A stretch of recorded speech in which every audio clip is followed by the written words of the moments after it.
Hello and welcome. I hope all of you are doing awesome. As we start this new year, I want to discuss with you something very interesting and something very important. And I'm going to talk about a very important principle, that is the aggregation of marginal gains. And do not worry, I will explain what it is and I will also tell you the ways to implement and the solution. And once you understand it, it will change your life. You will realize how easy it becomes to achieve any goals in your life. So before I tell you the principle and before I tell you the solutions and the ways to implement it, I want to ask you that we make so many goals every time, and we also make new year resolutions. Now whenever we make new year resolutions, we think of something very big, because we have this thought in our mind that this is a new year resolution, this is something I have to achieve in the entire year, so this should be something very big, this should be a big change. And we plan for it, we do all the preparations, we make the mindset, and then we start on it with full enthusiasm and all the energies and focus. But after a few days, we lose the energy, we lose the momentum, and we come back to our normal routine.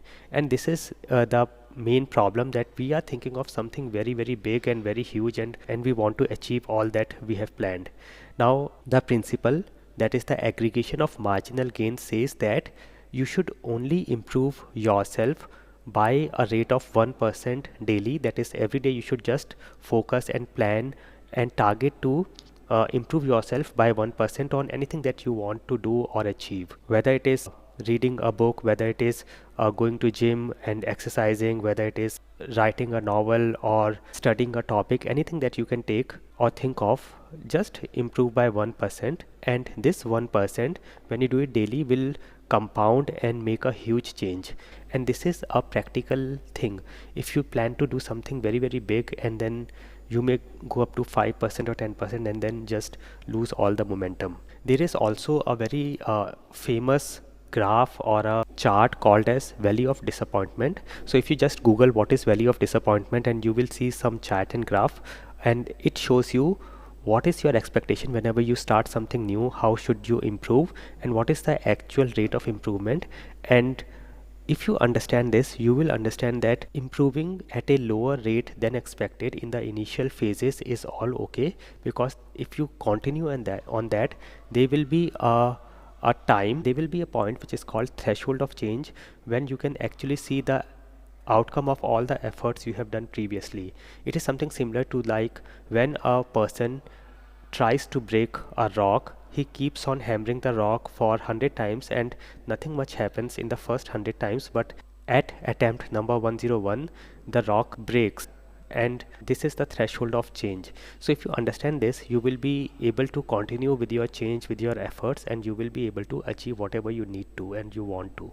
Now, once you understand this principle, that is the aggregation of marginal gains, and once you understand this graph, that is valley of disappointment, how does the improvement goes, what you should expect. After you have understood these two things, let me now tell you some solutions or ways how to achieve any goal or how to plan and then get things done. So there are three things: goals, environment, and rewards. I call it as GER, goal, environments, and rewards. So the first thing is goals. So make your goals very small, or in other words, whatever you have to achieve, break it down and just plan what you have to do in one day. For example, if you have to read a book of 100 pages, do not keep this thought in your mind every time that I have to complete a book of 100 pages. Just say that today I have to read one page, or even if you say I have to read one paragraph of this page, that is fine. Just make it so small that you cannot just resist it from completing it. Your mind will not resist, your mind will not encounter you from completing that small goal. So make your daily goals very small. The second thing is E, that is for environment. Environment is you have to make your environment which helps you to achieve your daily goals. For example, if you are working on some topic on your computer or laptop, or you are studying, keep your desk clean and keep only the things which makes you focus on your goal. Remove the clutter from your room, from your desk, from your table. Keep it very clean, keep it very focused. If you have to read a book, just keep that book on your table and remove everything else which is not required. So keep your environment uncluttered and very focused. When we talk about environment, you can also include people in this. For example, if you want to go to gym and start exercising, you can take help from your friends and ask them to accompany you. That will also create an environment for you.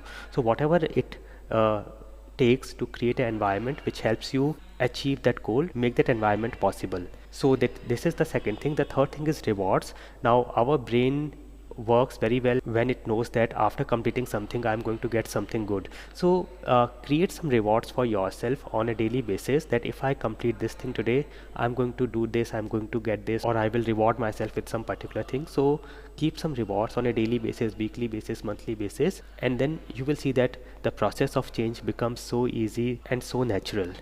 I hope this video will help you to get started with the new year, and in the comment section below, please tell me what is that one thing that you are going to start, you are going to try after having all this knowledge and after understanding this principle. I will be happy to read your comments, and I will see you soon. Thank you for watching, and never stop learning.